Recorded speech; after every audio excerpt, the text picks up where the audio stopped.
Hello, everyone. It is May 30th, 2018, and I welcome you to the Facebook Live show, the Unfound Live Facebook Live show. And, of course, for those of you who missed it, you're now watching it possibly on YouTube, and you should know that right after the live show is done, I download it and upload it to YouTube as quickly as possible. So if that's ever a concern of yours for the future. Lisa and Stephanie are tied for first tonight into the chat room. Angela, yes, Stephanie, I see you're in the house. I see, and I see the quotes too. Thank you. I'm glad that you remembered it was Wednesday, Stephanie. Good for you. Golf clap. Jeremiah, what's up? Angela, thank you all for getting in here nice and early tonight. We've got a lot to cover. Charlie, Andrea, Tara, Leechburg person, Tara, how are you? Good to see you. Got a lot to cover. I got my notes right here. As you can see, I am so mean. Yeah, that was a little mean. All right, you're right, Stephanie. That was a little mean. Rachel, good to see you. Dana, from down here in the Clearwater, Tampa area. Hello, Janet. And Tara, I'm glad to see you're doing good. Christina, what's up? Leslie, a lot of people getting in early. Thank you so much for taking some time out of your Wednesday evening for Unfound. Deeply appreciate it. Tara, I'm doing good. Thanks for asking. I'm doing really good. Thank you. Stacy, good to see you. And Dennis, you found it. Awesome. I'm glad you could tune in tonight. Dennis, I'm going to be talking a little bit about Kristen's case tonight. Just an overall, maybe a general topic related to her case. So you might find it interesting. And Wendy, I don't recognize your name. I think you're new, Wendy. Are you new to the live show? I don't recognize your name from before. Oh my gosh, look at how many people there are already. Yeah, Stephanie, I see that. And I feel very, with the Friday episodes, people can download them, listen to them when they want or when they can. In the car, at the gym, late at night, whenever. So being that people tune in for the live show and make time, it's particularly special. So you are new, Wendy. I guess I'm not totally crazy then. Okay, great. And Dorothy and Suzanne from Canada. Suzanne, you should know that we're going to be doing our first Canadian case next Friday, June 8th. I already have done the interview for that one. So I hope you'll tune in for that, Suzanne, our first Canadian case. Emily, spelled very interestingly there. Good, great, Angel. I've got some new people in here tonight. What is going on with me? As you can see in the background, I'm back to Madeira Beach after doing last week's show at my brother's. Some things that have gone on. I got a new phone. There we go. I am a T-Mobile customer. And I was having battery problems. The phone wasn't staying charged very long. And I went in there, and while I was in there, I said, you know what? I'm just going to get a new phone.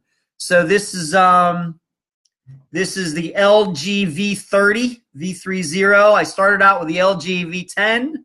And then the phone I just had recently was the V20. And now I'm up to the V30. I really like it. And I've had T-Mobile for 15 years now. No complaints. I think that they've treated me very well. I have no problems with their service. I'd recommend them to anybody. I know a lot of people have cell phone complaints. I have none. And I've been with them since I lived in Las Vegas. They've been really good. And the people that helped me out on Saturday over at the local store were excellent as well. No complaints. Angel says, I made it, managed to stay awake. That's great. Tara, thank you. Shuri, good to see you. Going to be answering a big question of yours tonight. Diane, MJ and I still have to have that book talk, by the way. And Lois Lane, good to see you. I hope Clark Kent's doing well. So I'm back here. Probably in a couple weeks, I'm going to be doing the show from South Carolina. I believe my parents are going to be going down there.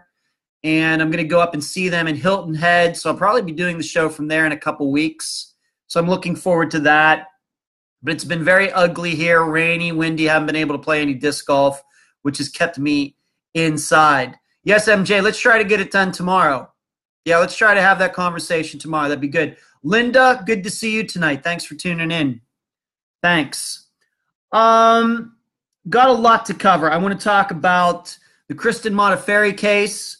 It's something that Shuri brought up after she listened to the episode, which I think is a very important part. I think that it'll give you some good ideas about what goes on behind the scenes for the show.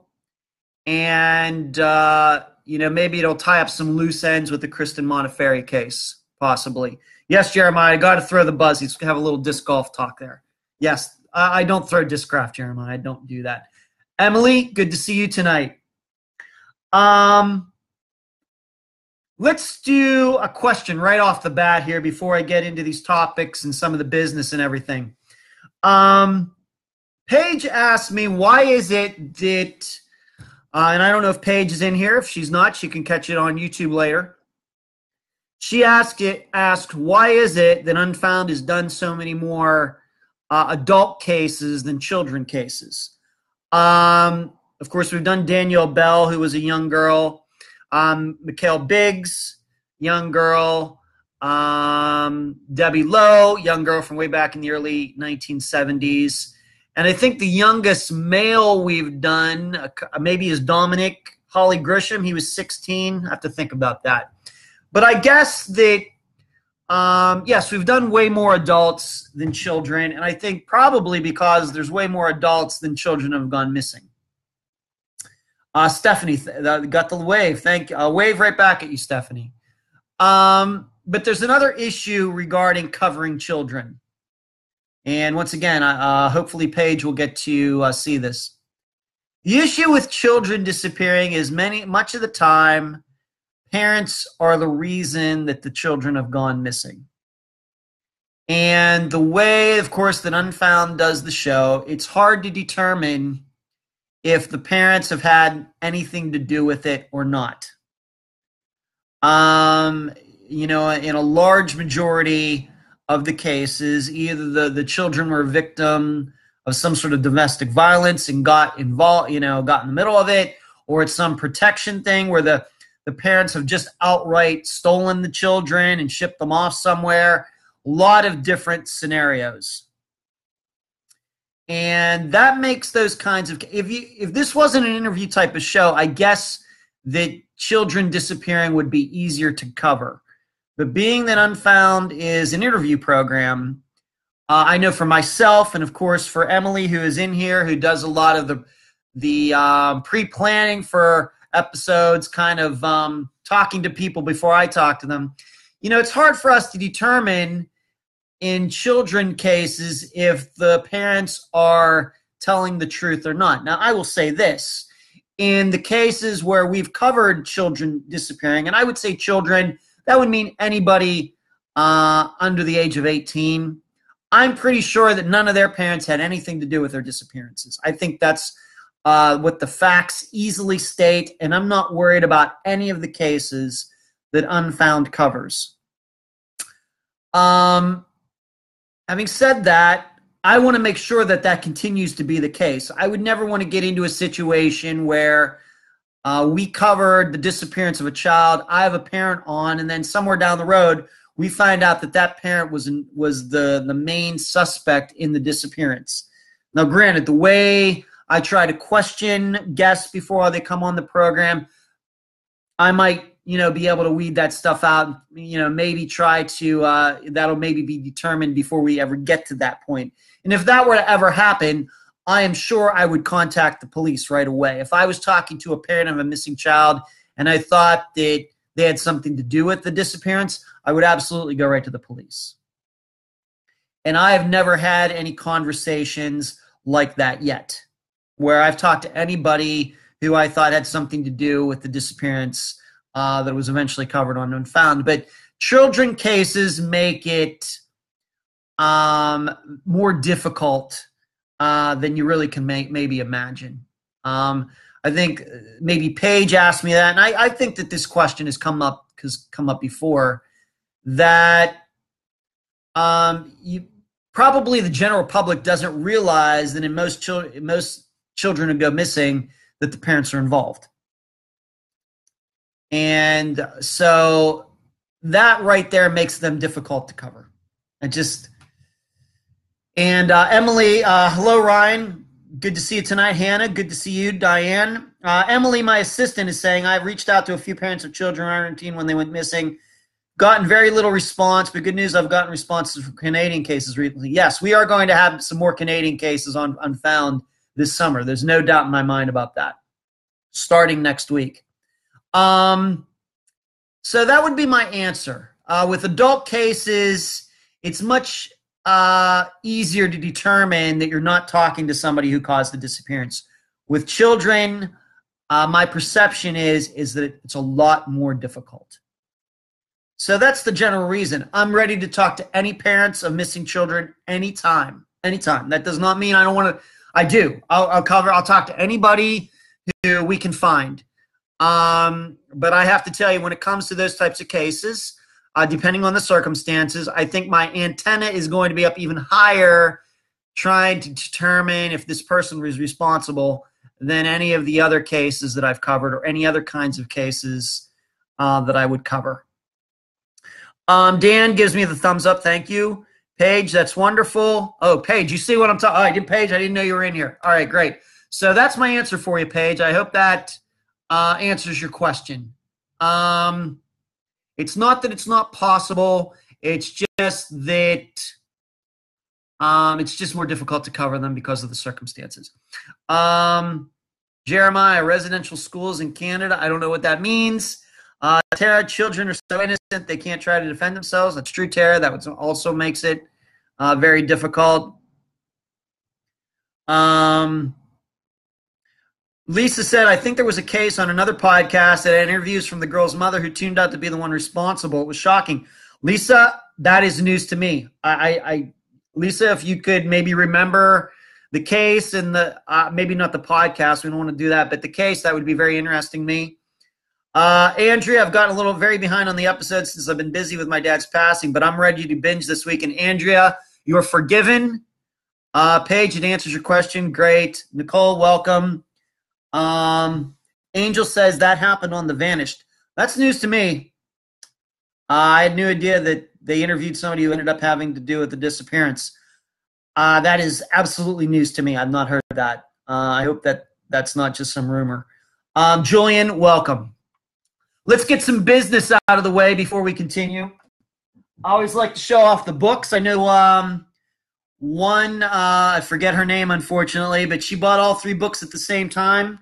There they are. Book 1, Book 2, Book 3. You should know that the people who are interviewed for all of these books get these books for free. I don't know if I've ever said that.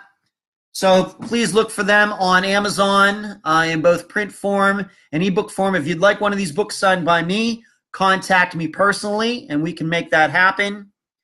Shuri is saying it did happen on The Vanished. Huh. Didn't know that. Jeremiah says the Baby William case. Unfortunately, Jeremiah, I'm not familiar with that case. So that is all news to me, but I don't really listen to a lot of other true crime podcasts, so I can understand maybe why I didn't know that. T-shirts tonight. We got the gray Unfound T-shirt on. And we got all the cases on the back from the first year, if you can see those.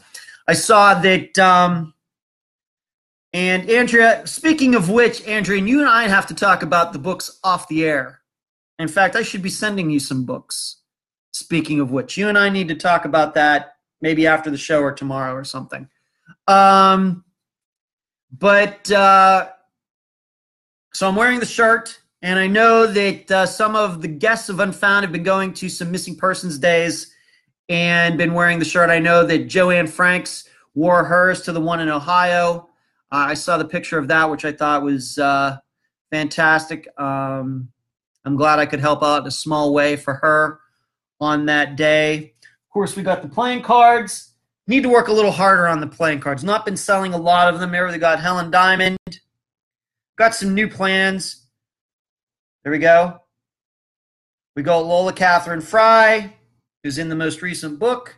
We got Jeff Daniels, who's also in the most recent book, volume number 3. So maybe you can check those out at makeplayingcards.com, and then Patreon and PayPal. We've had some contributions this week, and I deeply appreciate it, although I understand that it's a little hard to sign up for Patreon if you're outside the United States, which is something that I didn't know. Still working on that. So we got the business out of the way. And Angel says, Latanya Carwell case, mom and stepfather. Angel, I'm just not familiar with that case. I will have to look it up afterwards. Here's a big topic. All right, let's just get right into the meat of the show. This is very, very important. And this was something that Sheree, you can see Sheree, Cheree, in the discussion group tonight. We, after the Kristen Modafferi case came out, Sheree asked me, I thought was in retrospect, it was a very relevant question. She made a point of saying she would have liked to have heard more about the Robert Durst angle of the Kristen Modafferi case.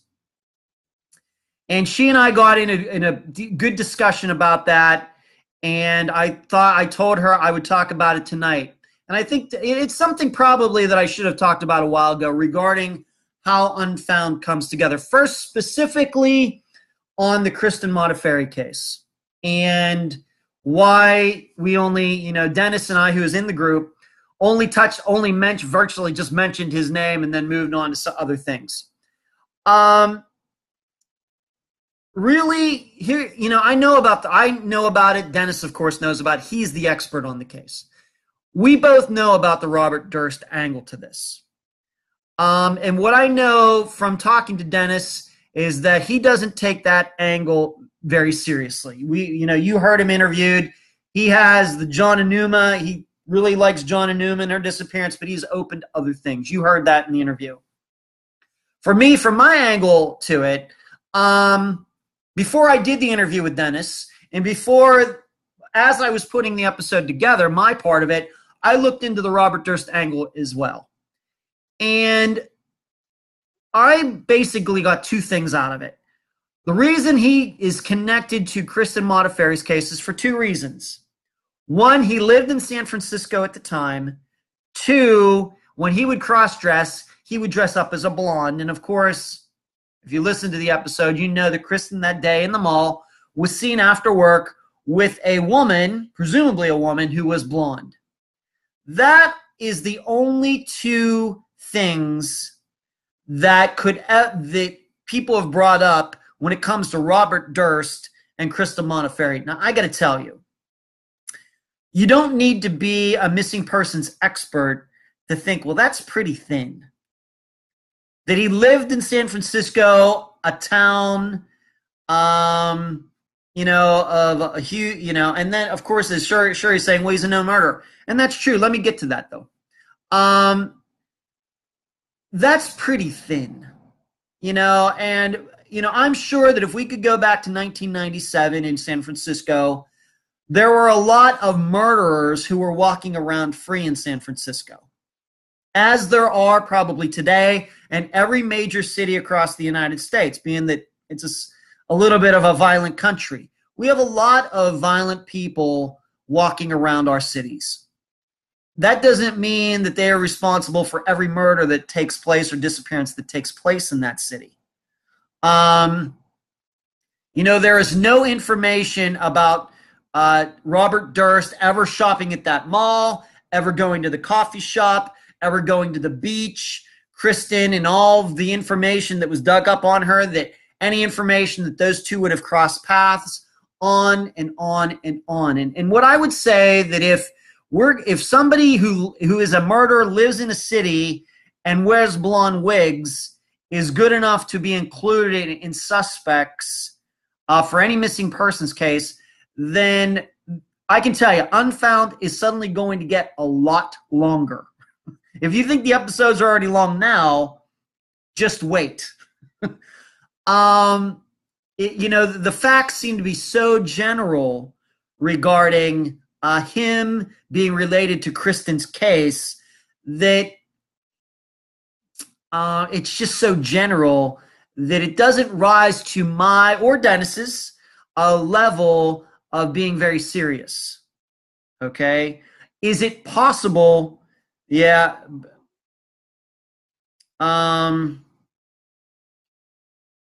Is it possible that he did something to her? Yes. It is conceivable. Is it probable? No. Is it probable? No. So, I have to make that determination. I would say in the Kristen Modafferi case that the reason that John Enuma, and even when we did the poll, that he was the person responsible, the reason I think most people picked him, yes, he's a good suspect, but because we have a name. Name helps. Shuri says, I agree with you, Ed, but I think you've covered some other thin, quote-unquote thin connections like Jamie Bowen about them and ruled them out for us. That's all I was saying. Clear it up in our heads. I don't know. I don't know if I agree with that, Shuri. Did we cover thin connections in her case? We talked about Chillicothe. I mean, is it thin? I don't believe that's thin. I just don't believe that she's part of that group. It's certainly not a thin connection. It's possible. I don't know if the facts support it. I don't know if it's thin. It's not a general idea. I don't know. I don't know if we talked about anybody, necessarily who is thin. David Stelzer, the postman, and the postman, he knew her, seems a little creepy, would have been in the area where Jamie was that day, had been giving her money, had made some comments, knew her. David Stelzer, kind of the same thing. Those certainly are not thin relationships. Now, Shuri, I can tell you this. If Robert Durst had the same kind of MO and the same kind of facts regarding Kristen Modafferi as the postman did and David Stelzer did in relation to Jamie Bowen, I can guarantee you Robert Durst would have been a huge topic on the Kristen Modafferi case. It's just there's nothing to support that. Okay? She goes, okay, to agree to disagree. Just giving you my part of it. But this goes into, I think, a bigger topic. Kelly, welcome to Better Late Than Never. If you missed anything, you can catch it in the YouTube show. And Jeremiah says Durst has a big mouth. He would have talked about it. That's possible. And people who are much more familiar with Robert Durst than I am, since that came up like last Friday, last Saturday, have pointed out other reasons why Durst probably did it. And you're right, Shuri. Someone wrote a whole book about it, but it was a whole book about Robert Durst, I think, in the actual murders that we believe he committed, and then Kristen Modafferi was put in there. And I think it was a huge stretch. And I think that the guy did it just to be interesting and to sell books and, some interesting conspiracy theory, if you want to call it that, some new angle on something just to be clever. My interpretation. All right. I've not read the book. I've read reviews of it, read excerpts from it, et cetera, et cetera.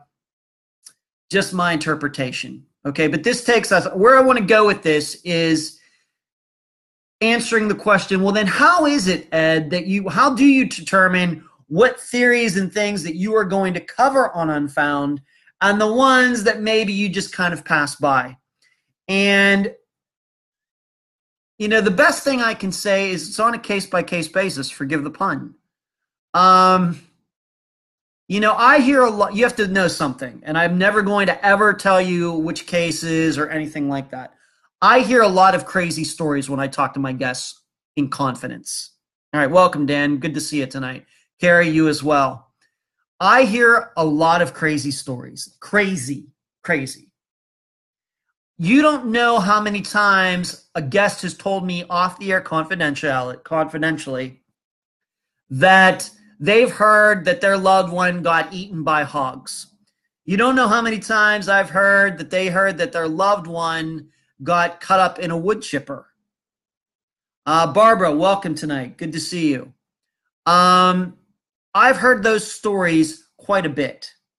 Now, the reason that never comes up on the air is because after a while, when you hear those stories enough, you know that it's just rumors. And really, I believe that those stories come from Hollywood. And I believe that stuff through the grapevine. I think that's people telling stories because you hear it so much. Whereas we look at murder cases or missing persons cases that have been solved, can you think of one where a body was actually cut up in a wood chipper? I can't think of one. I'm not saying that's never happened, but being that I can't think of one makes me think it's very, very rare. So to hear it in like 50% of the cases that I cover off the air confidentially, I know that something is up. Something is right, and it's all just rumors. That's why we don't talk about it during the episode, even though my guest has heard that. Because, once again, me being the guy who interviews all these people, knows what goes on behind the scenes, I automatically know, well, that story is probably BS. And I don't want to spread around BS stories. I don't want to give them credibility on the program. Maria, welcome. Cynthia, welcome. Lisa says, as crazy as it might be, I wouldn't doubt that it is true sometimes. And Lisa, it may be true. But without any facts to support it, if you're going to tell me that, okay, I heard my loved one got eaten up by hogs, then we need to talk about, well, did anybody know somebody who owned a farm that has hogs that would do that? And if the case is, well, I heard he got, eaten up in a wood chipper. Wood chippers are not a tool, a machine that everybody has. Do you know anybody that has a wood chipper? Do they know anybody? Was anybody in the business of creating wood chips, et cetera, et cetera, et cetera? And the answers are always no. So I really don't, even if I thought it might be the case, I don't know where to go with that. If it's just something that they're hearing. Stewardess was wood chipped by Dr. Husband, only wood chipped ever story I ever heard. So there's one. And Dorothy, I know you are a person who covers a lot of true crime stories. I know you are. You've heard of one. So the man chopped up his wife. Barbara says Fargo. Exactly. I think that's where a lot of people get that story, because when that movie came out in 1996, it was so outrageous at the end. I'm not to give it away, but for that to happen, people had never seen that before. So I just don't want to get into a situation where I feel obligated to talk about every theory that guests have heard when there's no facts to back it up. So getting back to Robert Durst, it's kind of the same thing. Now, him being suspected in Kristen's disappearance isn't as outrageous as hearing the hogs and wood chipping stories, but there aren't any facts to back it up. Once again, I get the idea that somebody was just throwing it in there, that they were looking at Robert Durst and then saw Kristen Montefiore disappeared in San Francisco and say, oh my gosh, maybe he did it. And then they add some new chapter to their book. And I don't think that has moved the Kristen Montefiore case forward at all. I really don't. So that is kind of how things happen behind the scenes. When I start talking to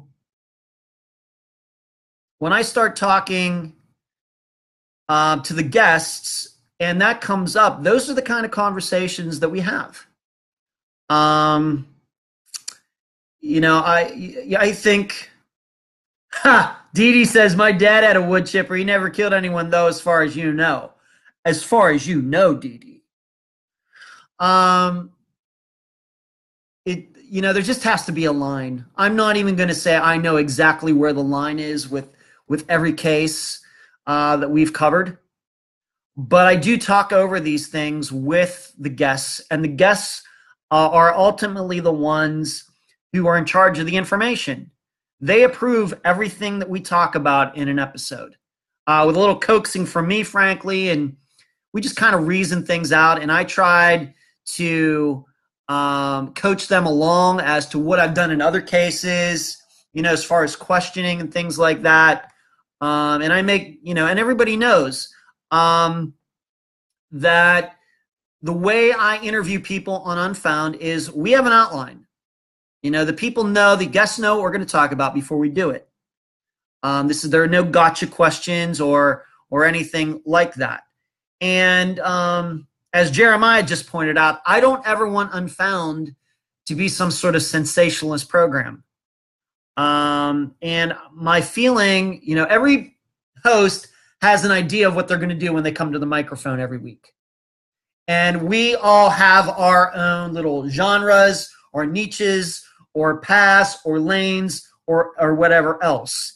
If I were to come to Unfound one week and the show was something more like, I don't want to pick a show out, but a different kind of show, you'd wonder what was going on. Likewise, if you're listening to another type of show and suddenly it sounds like an Unfound, you'd be like, well, what the heck's going on here? We all have our strengths about how we want to treat this material. And for me, being that Unfound is a somewhat serious show, we don't do any joking around. We don't cut jokes or anything like that. It's a somewhat serious show, and so I have to take the material seriously. And I think that when I start covering any sort of angle with some of these cases, just for the sensationalism of it, it diminishes the program. It diminishes the kind of program that I think Unfound is. Hey, Holly, thanks for tuning in. I'm doing good. You tuned in a little late. We're in the middle of a deep discussion right now about how I go about deciding what theories and things we're going to talk about during an interview and what we're not. So we talk about all the facts.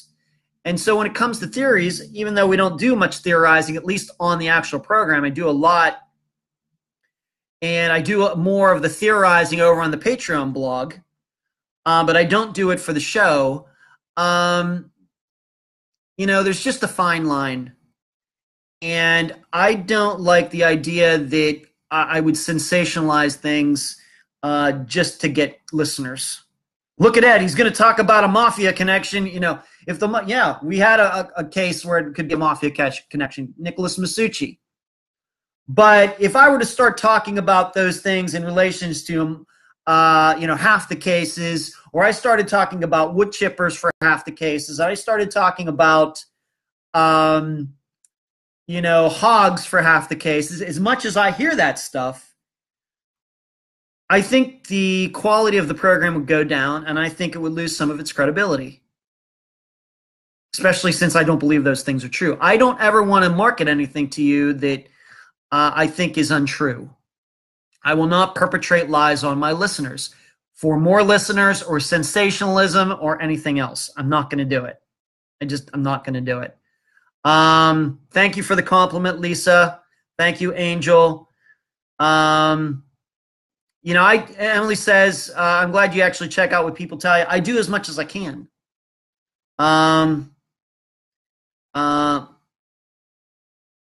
And Shuri says, one of the most respectful things I found out about your podcast, one of the reasons I decided to be a Patreon supporter was because you said no cases were hidden or bought because each case was equally important. That's absolutely true. It's absolutely true. And, I think that when Unfound covers a case and covers the facts, the way my attitude is, and maybe this is just arrogance, I don't know, that I give that case, those facts, legitimacy. All right, they become truly real, especially for these cases that we cover that aren't as well known. Maybe like a Dow Phillips who wasn't on NamUs or on the Charlie Project before we covered it. When we cover it, we want to cover it right. We want to cover it truthfully, ethically, morally, and whatever we do, we are giving those facts legitimacy. And I don't want to give anything that's not legitimacy. And so when it comes to Robert Durst, getting back to that, is my feeling is that it is very, very thin, and it is the most general of relationships between him and Kristen, frankly. And so when it comes to wood chippers and hogs and all these other stories that have popped up from guests from week to week, I have to make the call and say that's probably not the case. And so that's why when we do the program, if you've heard my guests, I ask them some tough questions. I do. but we go through the facts, and I allow you to make the decision about what you think happened. And I don't think any of the facts we've ever covered in any case lead me to the idea that somebody was chopped up in a wood chipper or had hogs eat the victim. Okay? I don't think that those facts line up that way. But I know some other podcasts might cover that because, man, it's a great story. And I just don't do that. Not arrogant. She said that's someone's life we're talking about. Absolutely true, Sherry. And that's why I try to handle that information the way I do. Okay? Unfound is not an entertainment program. It's a news program. And I think just in general, I think the media's respectability is probably its lowest point, at least in the United States. Nobody trusts anything they're hearing, and fake news, it's, and everything else. And I just don't want Unfound to be part of that. I just want to interview people who I think are telling the truth. We're going to present the facts, as many as we can find, and then we're just going to let the listeners, figure it out for themselves. I'm not going to try to stuff anything down anybody's throat. So there's that. Lisa, what's your opinion on Mara Murray case? I am not going to touch that. I'm not coming within a country mile of that because it's a lot of what I just mentioned. There's a lot of sensationalism around that case, and I will even go as far as say, and I have, and I'll just say it now. It's become very cliquish, and I think that some of the people in that, that have really, really latched onto that, they'd rather be right and Mara not be found than be wrong and her actually be found, because so many people's egos are now caught up in their theories. My opinion. Okay? That's why I'm saying I'm not going to I think that case has totally been blown totally out of proportion. I'll give you that.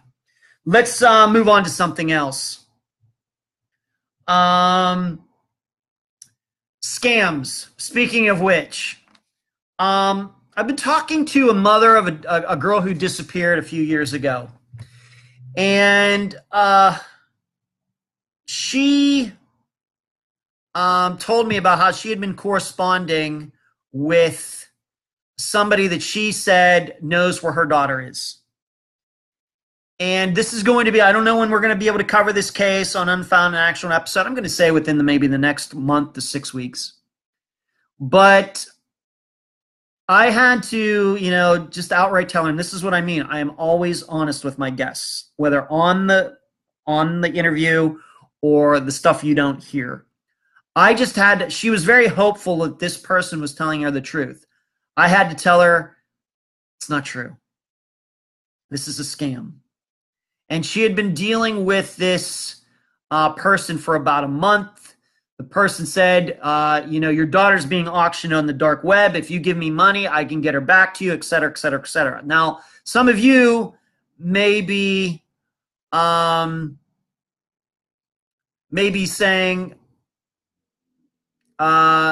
Michelle, who is the sister of Crystal Morrison, who disappeared, she posted the same thing in the discussion group a few days ago. It's the exact same scam. And if you haven't seen it, please go to the discussion group and check it out. I'm missing some comments here.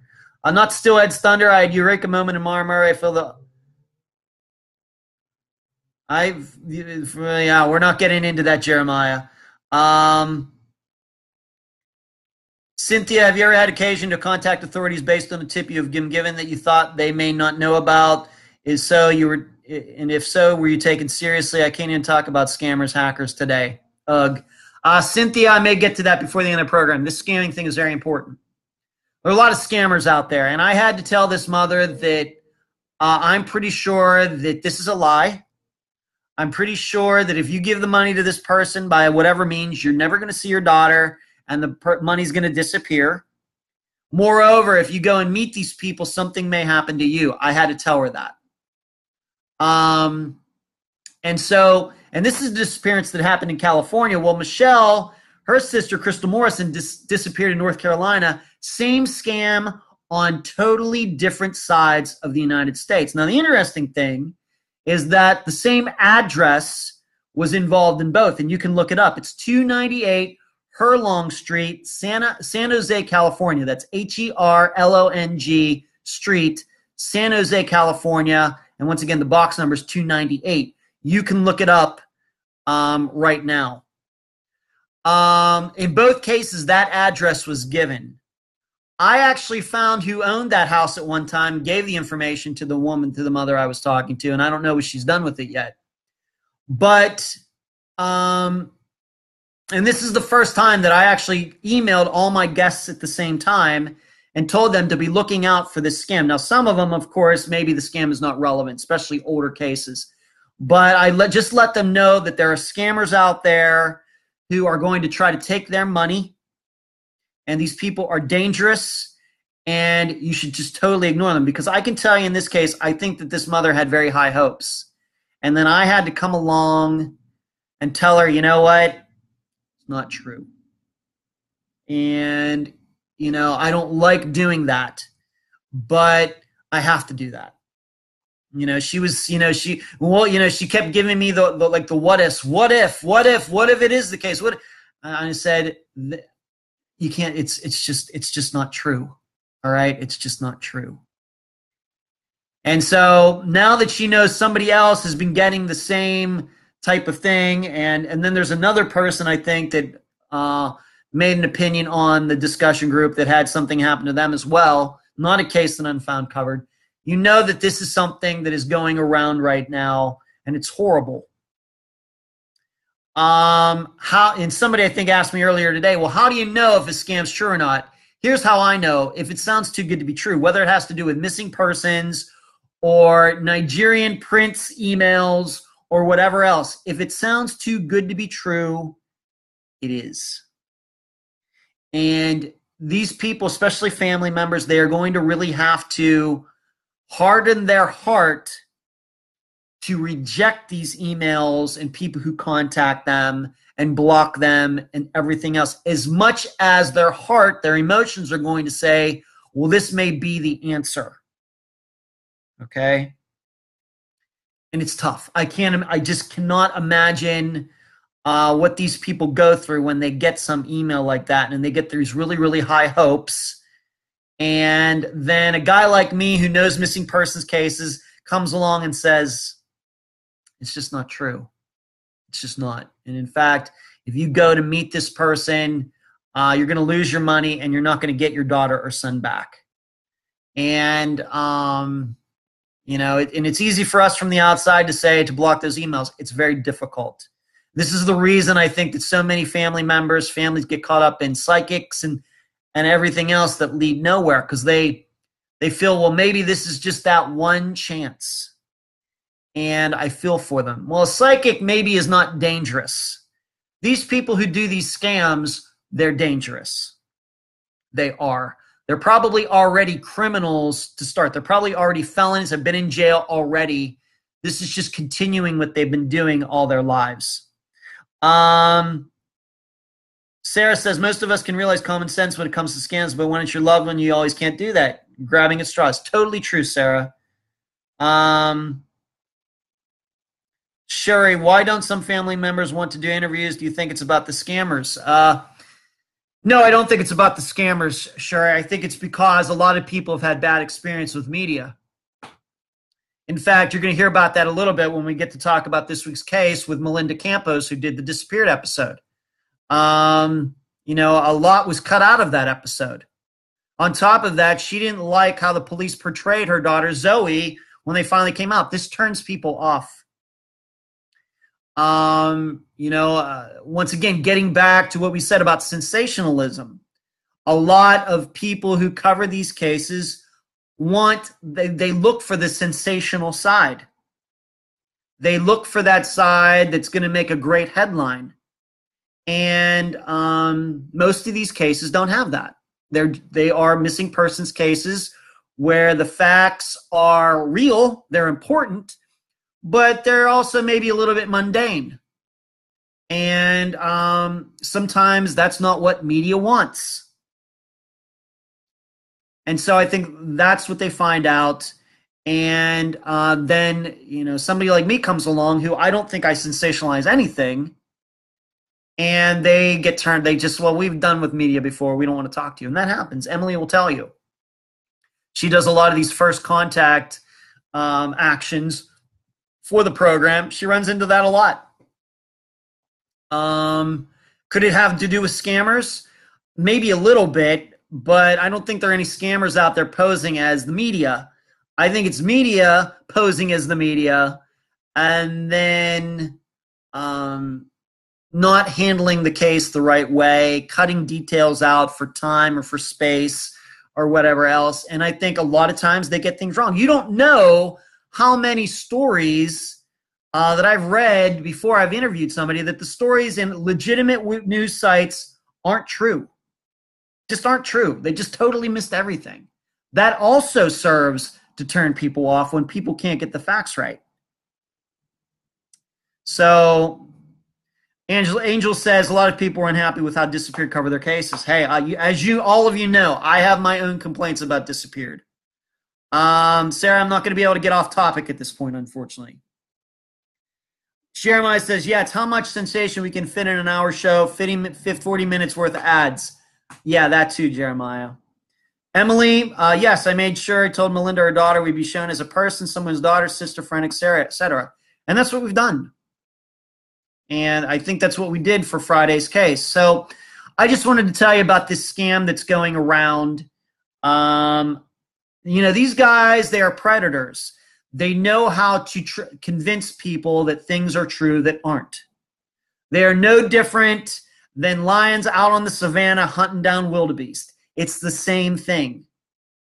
They see weaknesses in people and they take advantage of them.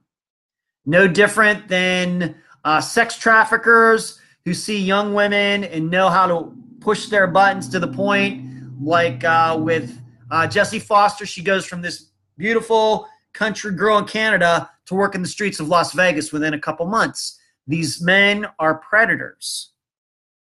And it's the same way with these scammers. They know how to push families' buttons. They know that the families have a hard time blocking messages that might lead with any promise of getting their loved one back. They know this, and they use it to their advantage. And they use the family's emotions and heartache and everything against them, against themselves. And it's horrible. It's absolutely horrible. And as much as I think the internet has helped in missing persons cases and everything, it's made those scammers, the internet is the scammers' haven for all of this. All right, it's made it easier for these scammers to reach people, email them, Facebook, whatever. And so, you know, much more today than maybe 20, 30 years ago, missing persons families run into a lot more scammers than they did 30 years ago. It's not even close. Scammers contact info, please. I don't know if I have it.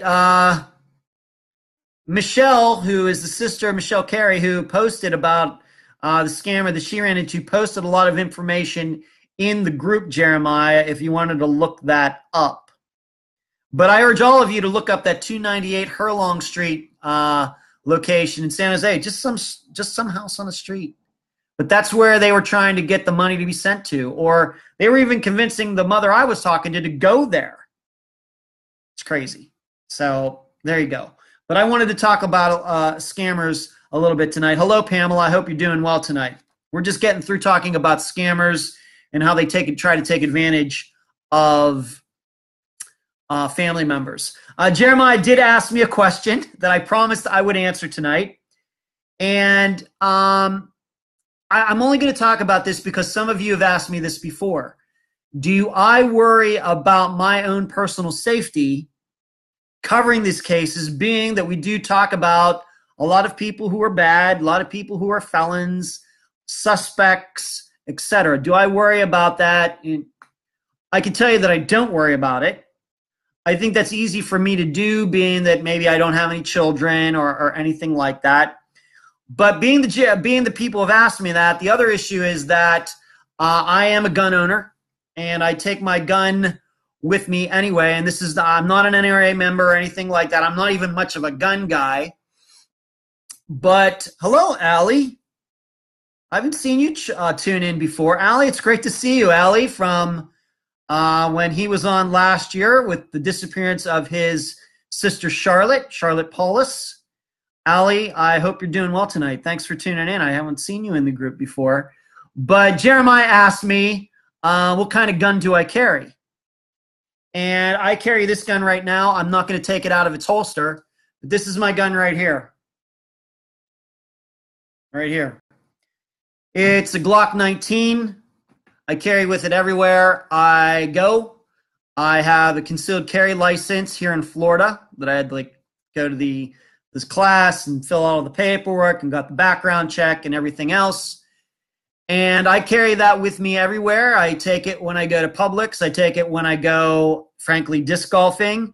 I take it when I went to see my parents in Pennsylvania. My dad has the exact same gun, but the newer model. And that is my everyday carry gun. It's a Glock 19 9mm. And I have multiple magazines for it. And I take those with me as well. I'm fairly much a homebody, pretty much. And I tend to be very, very aware of my surroundings. I lived in Madeira Beach. It'll be 7 years in September. So I know when, I can tell when maybe there's a strange car outside or I'm very aware of all of that stuff. And so I take my safety very seriously, even though I have a brother and a sister. Technically, I'm an only child. So I believe it's up to me to, for my parents' sake, to be responsible for my own safety. And so I think about that a lot when I cover these cases. Of course, we've gone after biker gangs. In the case of Shannon Turner, we've gone after what we believe are some murderers like David Perry, in Kelly Rothwell's case, et cetera, et cetera. We've talked about a lot of bad people on Unfound, and we named them. And then you even know recently that I had the son of somebody we talked about come after me. We had a discussion, and in the end, he started calling me names. I had to block him. Those things happen. But if those are the kind of people I'm upsetting, then I'm making the right kind of enemies. I don't know what to tell you. I mean, if you're going to do this and you're going to cover these cases where we think that murderers are a large part of the equation, then if you're not making enemies, then you're probably not covering the cases correctly. You're probably not covering them seriously. If you're not getting, once in a while, people calling you names or something like that, then you're probably not having much of an impact. It's just the way it goes. And Angela S. is a woman I always carry for my safety, my granddaughter. Absolutely. Absolutely. I know gun topic is a big deal in the United States right now. And I know other countries have different laws. I get it. And I'm not going to get into the politics of it. But if we can carry guns, I'm going to carry one. That's just the way it is. That's just the way it is. And, so I take this job seriously. And if I'm going to take it seriously, then I realize these suspects are probably going to take it seriously. So, if I think this was a different kind of tone show, if it was a little lighter, as some shows are, I'm not saying I agree with that, but there are shows like out there. Those shows are not going to, nobody's going to worry about those shows. Anybody who is a suspect, person of interest, they're not going to worry about those shows. I want them to worry about Unfound.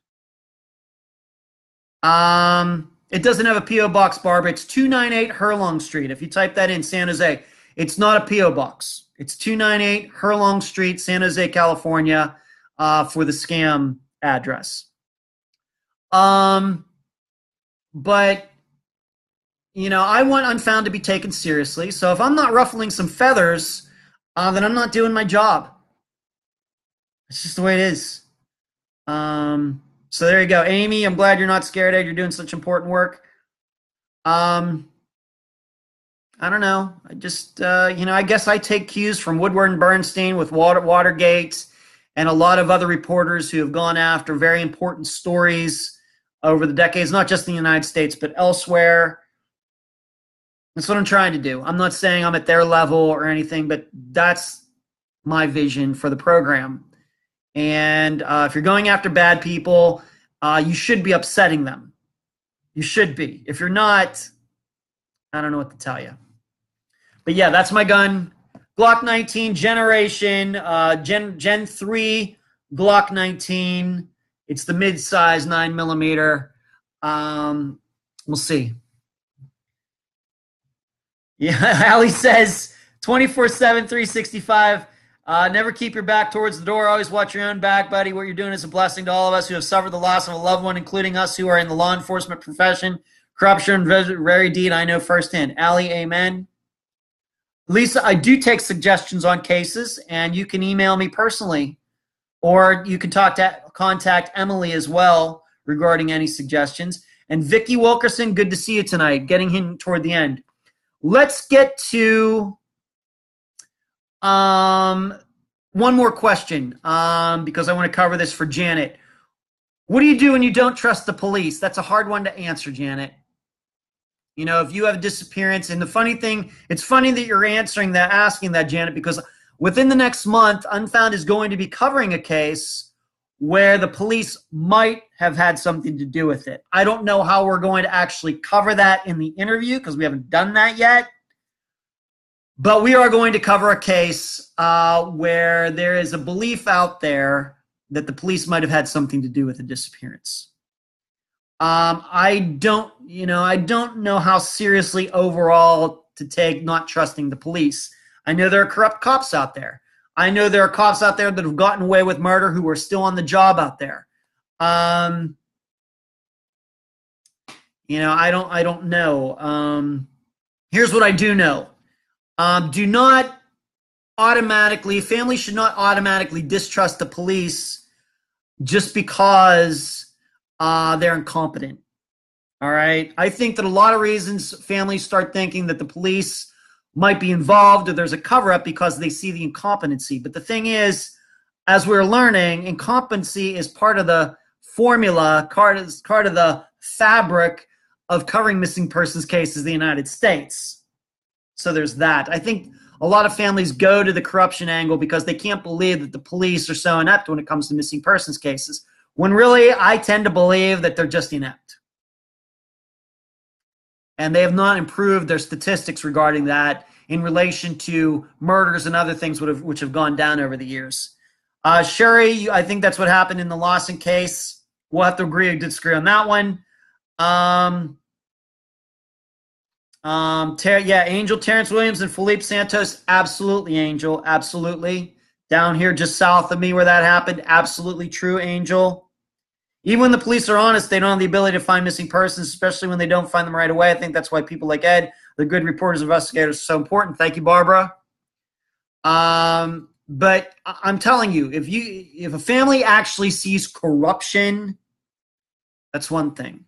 But thinking that because the police aren't calling them back or something like that is not a sign that they're corrupt. That's all I can really say at this point. And Sherry, I'm glad you saw the joke in that. So that's how I would answer that question, Janet, at this time. Of course, it's going to be on a case-by-case basis as far as police in any particular case. This week's case, it's the disappearance of Zoe Campos. She disappeared on November 18th, the morning of November 18th, 2013. This was a disappeared episode from a couple years ago. The interview will be with her mother, Melinda. It's a long interview. This episode is probably going to be, 2.5 hours, something like that, longer than that, just to be honest. And I know that Disappeared called their episode Into the Night, but I'm calling this episode The Lost Call. And the reason I say this is because the night that Zoe disappeared, she made a call to a guy that she knew very well, a guy who was at one time kind of a boyfriend of her mother's. Talked to him. The records say that she talked to this guy for a half hour, and he claims he has no memory of the conversation. Now, the reason he says it's a Texas case, sure it is, from Lubbock. We're going to Lubbock again. Of course, the first one was Jennifer Wilkerson. But Ben Flores, who is mentioned in the disappeared episode, says he has no recollection because he was drunk. Now, all of you should know something, and I start the episode out this way. I'm a teetotaler.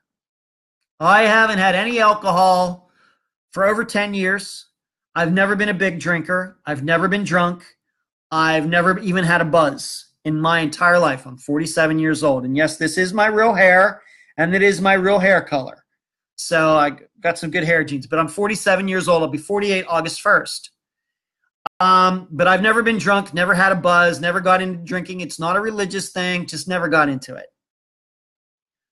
But for all of you people who do like to imbibe once in a while, you are going to be asked to figure out, is it possible that this guy carried on a conversation with Zoe for a half hour and then he claims he doesn't remember it? Because it's surely the case that this phone call could be the key to the entire case. Now, what's also interesting is that it's believed that Zoe made this call while she was in the company of another guy, a guy whose name was not mentioned in the disappeared episode, but we do at least mention his first name in the interview. And it's believed that she was in the company of this other guy while she was talking to Ben for a half hour. Of course, me as a guy, I'm wondering, if I'm with some girl and she's talking to another guy for a half hour, I mean, what's up with that? So you're going to be asked to judge this stuff. Pamela says it's possible.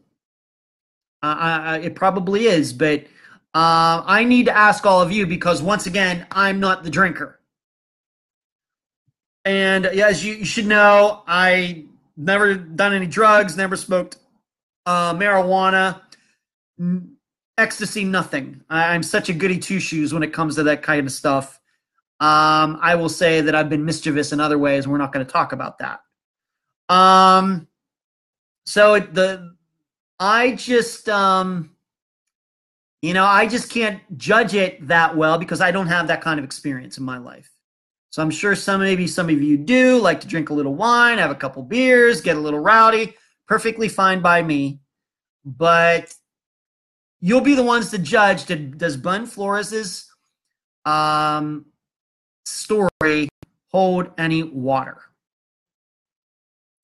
So once again, the episode is called The Lost Call.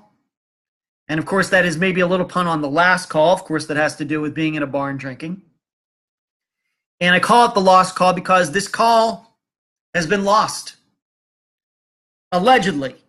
Or are we to believe that Ben does remember the phone call and doesn't want to talk about it? It'll be up to you to determine whether you believe him or not. Once again, Zoe Campos disappeared the morning of November 18th, 2013. Ben Flores, we give the first name that disappeared wouldn't. We talk about the sighting at the motel in detail. Once again, some things were covered and disappeared, but we go, of course, as we always do, into way more detail than disappeared did. And her mother, Melinda, is the guest. I think Belinda did a great job. That's funny, Emily. Melinda did a great job in this interview, but it's a long interview. It's about a 2-hour long interview, even longer than that, I think. And we go through all the details because I want to make sure all of you understand how weird the circumstances are for this case, that Zoe was allegedly with one guy, but was on the phone with another guy at the same time for a half hour. There's something in there that as a guy doesn't quite make all sense to me. But once again, as I always say, I leave it all up to you. So I think we've come to the end of the show. What'd we do? I'm back at home. I got a new phone. Might be in South Carolina a couple weeks to do the show. From there to see my parents who are coming down to there. It's been an ugly week here. Talked about the books, the T-shirts, the cards, Patreon and PayPal. Took some questions about the kind of gun I carry every day, which is this one right here. More adult why we have more adult cases than children cases. what happens when you don't trust the police. We talked about Kristen Modafferi and why the theories behind how we actually talk about facts and theories on Unfound and things that we maybe put to the side, how I actually go through that. It's a very fine line. We talked about that. We talked about the newest scam that is out there, that at least one of my guests has experienced and one future guest is experiencing right now. And then we talked about Zoe Campos, the preview for this week's case, an episode called The Lost Call. And I hope that some of you maybe can watch the Disappeared episode, kind of a refresher course before the episode comes out this Friday. I hope I got to all the questions. I know I missed some comments over here tonight because I really wanted to cover the Robert Durst stuff and the scammer stuff, so I apologize for that. Till the next time, Jeremiah says, my son's in South Carolina, would love to hang out with you. Well, that's very nice, Sherry. I don't know if I'll have time, but I'm going to be going now. Thank you all for tuning in. We did like an hour and 6 minutes tonight, 7 minutes. I hope I answered all your questions well, went through some good material. You will hear me on Friday at 2 p.m. Eastern, the disappearance of Zoe Campos in Lubbock, Texas in 2013. And this, if you just tuned in late, this will be on YouTube, I'm going to say within the next hour. And so you can watch it there. I hope everybody has a good night. My favorite time of the week. I thank you so much for taking time out of your Wednesday evening or night to watch, to opine, to type in your comments, to ask questions, and just to watch and listen. I deeply appreciate it. And I will talk to you. I'll see you next time, the same time. In the meantime, you'll hear me Friday. Good night, everyone. Thanks for tuning in.